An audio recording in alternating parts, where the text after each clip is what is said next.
जहां सूरज की किरणें तक ठीक से नहीं पहुंचती, वहां पहुंचता है कमांडो। जो जहरीले सांप लोगों की मौत बन सकते हैं, उन्हें खुराक बनाता है कमांडो। जहां आप जैसे लोग पूरी फौज लेके भी जाने से डरते हैं, वैसे इलाके देश को वापस छुड़ा के देता है कमांडो। 1000 के बराबर नहीं, 10,000 के बराबर होता है कमांडो, क्योंकि 10,000 लोगों में से एक कमांडो बनता है, सिर्फ एक। दोस्तों, किसी भी देश की सेना उस देश की सुरक्षा के लिए महत्वपूर्ण मानी जाती है। यानी कोई भी देश अपनी सेना की ताकत के हिसाब से ही दुनिया में एक अलग रुतबा हासिल करता है, और इसके लिए सभी देश अपनी सेना के जवानों को एक आम आदमी से फौलाद बनाने के लिए कड़ी से कड़ी ट्रेनिंग देते हैं। दोस्तों, आज मैं आपको बताऊंगा ऐसी ही ट्रेनिंग के बारे में, जिसे देखने के बाद आपकी रूह कांप जाएगी। और एक बात दोस्तों, इस वीडियो में मैं आपको पाकिस्तान की फोर्सेस की ट्रेनिंग के बारे में भी बताऊंगा, जिसे देखे बिना आप वीडियो को स्किप मत करना, क्योंकि भले ही पाकिस्तान की सेना को बार बार हिंदुस्तान की सेना ने मात दी हो, लेकिन पाक की सेना के जवानों को भी एक कठिन ट्रेनिंग के दौर से गुजरना पड़ता है। तो दोस्तों चलिए अब बिना देर किए आज का ये वीडियो शुरू करते हैं। नमस्कार दोस्तों, द मिस्ट्री आइलैंड पर आपका स्वागत है एक बार फिर से। Number 1, 36 hours stress training camp, para commando. दोस्तों, आपको बता दूं कि पैरा कमांडो का कोई स्पेशल रिक्रूटमेंट नहीं किया जाता, बल्कि इसका चयन सेना के विभिन्न रेजिमेंट में से किया जाता है। इसके बाद इन जवानों को आगे की परीक्षण के लिए पैरा कमांडो के ट्रेनिंग कैंप भेज दिया जाता है, जहां इन जवानों को 3 से 6 महीनों की बेसिक ट्रेनिंग के बाद लास्ट में 36 आवर का स्ट्रेस ट्रेनिंग करना होता है, जो बड़ा ही भयानक होता है। जो जवान इस 36 घंटे की ट्रेनिंग को सफलतापूर्वक पूरा कर लेते हैं, उन्हें ही सर पर पैरा कमांडो की पहचान मरून कैप पहनने का मौका मिलता है। 36 घंटे के स्ट्रेस फेज की शुरुआत रात के समय होती है। रात को जब ये जवान बस नींद के आगोश में जाने ही वाले होते हैं, तभी ट्रेनिंग टीम्स उन्हें लाइन में खड़ा होने का ऑर्डर देती है, जबकि इन लोगों को पिछले एक हफ्ते से 1 या 2 घंटे की नींद ही नसीब हुई होती है। इसमें जवानों को तब तक बार बार रूटीन एक्सरसाइज करना होता है जब तक इनमें से कोई एक हार ना मान ले। फिर इन जवानों को 30 किलो के बैटल लोड्स के साथ अगले 2 घंटों तक खड़ी पहाड़ी पर चढ़ाई करनी होती है। ये पैदल मार्च 10 किलोमीटर लंबी होती है, जिसे 2 घंटे में पूरा करना होता है। फिर इन्हें अपने दोस्त को अपने कंधे पर बिठाकर चलना होता है, जो सबसे जरूरी है, क्योंकि पैरा कमांडो का ये मानना है कि आप किसी भी परिस्थितियों में अपने साथी को दुश्मन के बीच नहीं छोड़ सकते। लेकिन दोस्तों, जिन लोगों को लगता है कि ये बड़ा ही भयानक है, तो मैं आपको बता दूं कि अभी आपको बहुत कुछ देखना बाकी है। इसके बाद इन जवानों को 1.18 किलोमीटर सर्किट के 3 राउंड लगाने होते हैं, जिसमें हर एक राउंड में वजन को बढ़ा दिया जाता है। पहले राउंड में जवानों को अपना 30 किलो का बैटल लोड और हथियार के साथ 20-20 लीटर के 2 जेरी कैंस लेकर चक्कर लगाना होता है, जबकि दूसरे राउंड में 80 किलो के ट्रक के टायर के साथ चक्कर लगाना होता है, और तीसरे राउंड में लकड़ी के भारी भरकम टुकड़े को कंधे पर उठाकर 1.18 किलोमीटर सर्किट को पार करना होता है, जिनका वजन 30 से 80 किलो तक हो सकता है। हर राउंड को पूरा करने के लिए इन्हें सिर्फ 1 ही घंटे का वक्त दिया जाता है।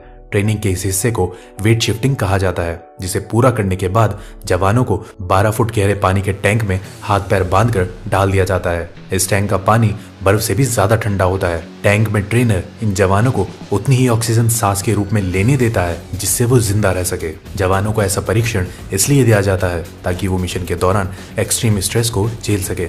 इस परीक्षण में असफल होने वाले जवानों का मरून कैप पहनने का सपना टूट जाता है। इस ट्रेनिंग के पूरा होते होते 14 घंटे का समय बीत चुका होता है, जिसके बाद इन्हें गटर के पानी की तरह दिखने वाले वाटर पीने को दिया जाता है, जो रियल में एक जूस होता है जिसमें डिहाइड्रेटेड सोल्यूशन मिला होता है। इन सारे शारीरिक ट्रेनिंग के पूरा होने के बाद इनकी ऑपरेशनल टेक्टिक्स और ऑब्जर्वेशन स्किल्स की जांच की जाती है, जो बहुत ही दबाव से भरा होता है। इस दौरान उन्हें उन चीजों के बारे में लिखना होता है जो उन्हें इस ट्रेनिंग के दौरान अब तक देखा है। इसे पूरा करने के बाद फिर इन जवानों का मेडिकल टेस्ट किया जाता है, जिसमें सफल होने वाले जवानों को आगे और 10 किलोमीटर लंबे पैदल मार्च के लिए भेज दिया जाता है।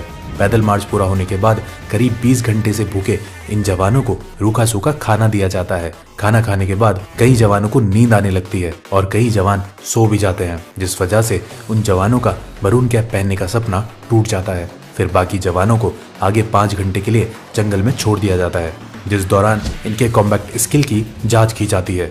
उसके बाद कॉम्बैक्ट स्किल में सफल हुए जवानों को कीचड़ में उतार दिया जाता है। फिर उन्हें कीचड़ से सने अपने ड्रेसेस के साथ हथियारों के साथ दौड़ लगाना होता है, और इसी के साथ इन जवानों का 36 आवर्स स्ट्रेस ट्रेनिंग समाप्त होती है और सफल हुए जवानों के सर पर मरून कैप सजा दी जाती है।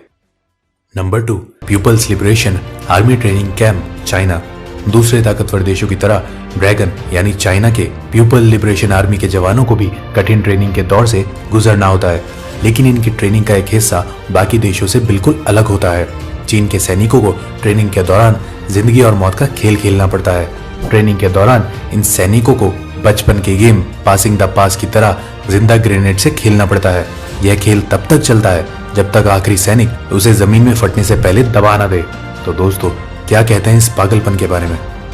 Number 3, Gorkha boot camp. इस दुनिया में अगर किसी को मौत से डर नहीं लगता है तो वो है गोरखा रेजिमेंट के जवान।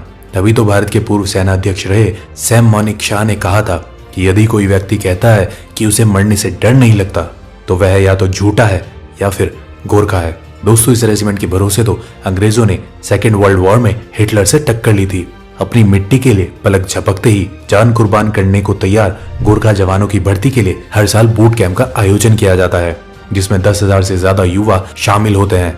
और फिर इन हजारों युवाओं में से कुछ 100 जवानों को कई टेस्ट के बाद आगे की ट्रेनिंग के लिए चुना जाता है। ऐसा नहीं है कि जो युवा बूट कैंप में चुन लिए गए वो गोरखा रेजिमेंट का हिस्सा बन चुके हैं। बूट कैंप में चुने गए युवाओं को इसके बाद भी कई तरह के टेस्ट से होकर गुजरना होता है। चुने गए युवाओं को ट्रेनिंग से पहले 25 किलो वजन के साथ पहाड़ी जैसी चढ़ाई वाले इलाके में करीब 1 घंटे की रेस में सफल होना अनिवार्य है, तभी वो आगे की ट्रेनिंग के लिए चुने जाते हैं। रेस में सफल होने वाले जवानों को कुछ बेसिक ट्रेनिंग देने के बाद उन्हें आगे की ट्रेनिंग के लिए बेस कैंप भेज दिया जाता है, जहां से ये जवान दुश्मनों के लिए काल बनकर ही बाहर निकलते हैं। गोरखाओं के बारे में कहा जाता है कि गोरखा जब एक बार अपना खूखड़ी निकालता है तो वह अपने दुश्मनों का खून बहाए बिना मैदान में नहीं जाता। और अंत में अगर आप सोच रहे हैं कि गोरखा आर्मी सिर्फ भारतीय आर्मी में ही है तो आप गलत हैं। नेपाल आर्मी और भारतीय आर्मी के गोरखा रेजिमेंट के अलावा ब्रिटेन आर्मी का गोरखा ब्रिगेड बहादुरी के लिए मशहूर है। अपनी बहादुरी से गोरखा पलटन ने हिंदुस्तान के लिए कई युद्ध जीते हैं। Number 4, Vietnam special forces training camp.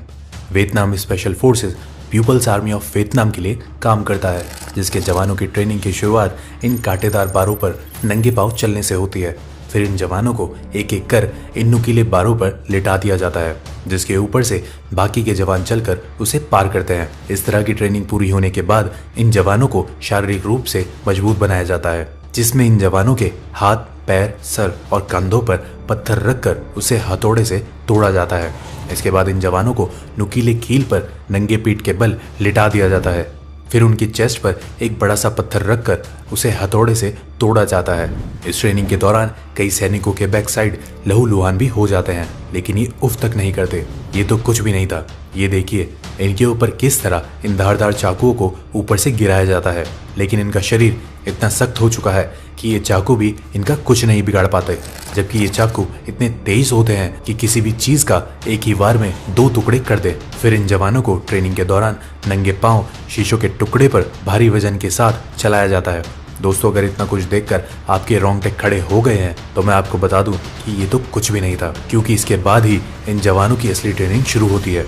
तो दिल थाम लीजिए और ये देखिए कि कैसे नंगी तलवार पर लिटाकर इन सैनिकों के चेस्ट के ऊपर एक बड़े से पत्थर को रखकर हथौड़े से तोड़ा जा रहा है। फिर ये देखिए किस तरह वियतनाम स्पेशल फोर्सेस के जवान गर्दन के बल एक लोहे की रॉड को क्षण भर में मोड़ देते हैं और फिर उसे कैसे अपने गर्दन से बाहर निकालते हैं। इन सारी ट्रेनिंग को पूरा करने के बाद इन जवानों का शरीर लोहे से भी सख्त हो जाता है। अगर आपको विश्वास नहीं हो रहा है तो ये वीडियो देखिए।